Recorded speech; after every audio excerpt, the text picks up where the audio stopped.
We get it, you're young, so why would you need to care about retirement? Well, because if you don't, you'll probably be in your 60s. Okay, that's a little extreme, but it may very well be true if you don't put any money in retirement funds. You may have to work past retirement age just to get by, and who wants to work forever? When you put a portion of each paycheck into a retirement fund, interest will grow and just keep growing until you've compounded enough interest to freeze yourself and wait for the science to catch up. Not actually, but it's much better than your money collecting dust in your savings account. The truth is, the sooner you start a retirement fund, the better off you'll be financially when you want to stop working and do what you really love: bird watching. Or was it binging reruns of Golden Girls? Yeah, we know how much you love Betty White. It's not what it looks like. Whatever it is you want to do after retirement, you'll want to be covered financially. But which retirement fund is right for you?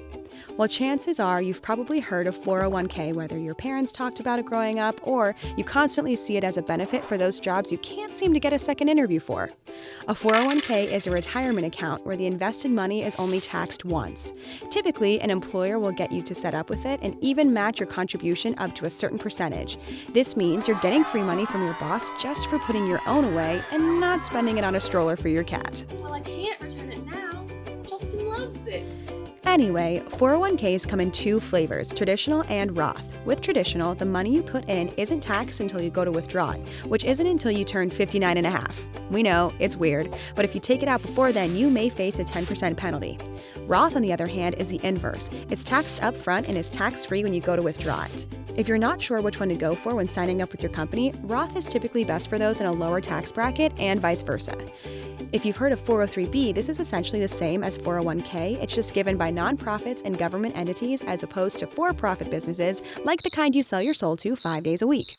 The next type of retirement fund you can invest in is IRA, which also has the option for traditional or Roth.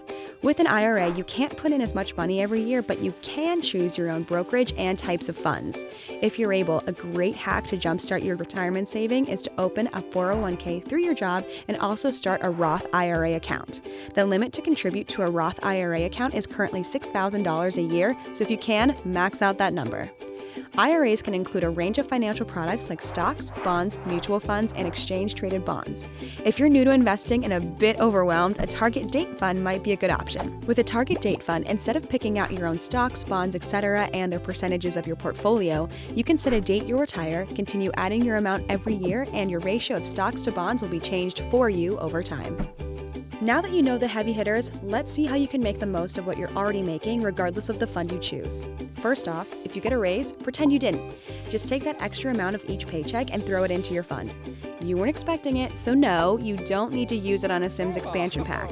You can only play for half an hour before getting bored and killing off your Sims one by one anyway. Next, funnel your tax returns directly into your fund. Sure, take $20 off the top and buy yourself some frozen yogurt, but the rest can be compounding in your savings, earning you thousands of future frozen yogurts. Third, establish side hustles or passive income streams. What's up, YouTubers? You know that hobby your cousin Gina said was lame? Dust it off and exploit it. Post it all over your social media. Guilt your friends and family into purchasing whatever it is you're making. Just know you may need to return the favor when your friend Jan starts her crochet underwear business. When it comes to passive income streams, you can write an ebook that can be sold continuously, own and rent out property, flip furniture, create an online course, the list goes on. Basically, with these, you can make money in your sleep. Lastly, you can fund your retirement with credit card rewards. If you get cash back on your credit card, think about depositing that directly into your savings. You won't miss it, and actually, it'll be much, much more when you go to retrieve it.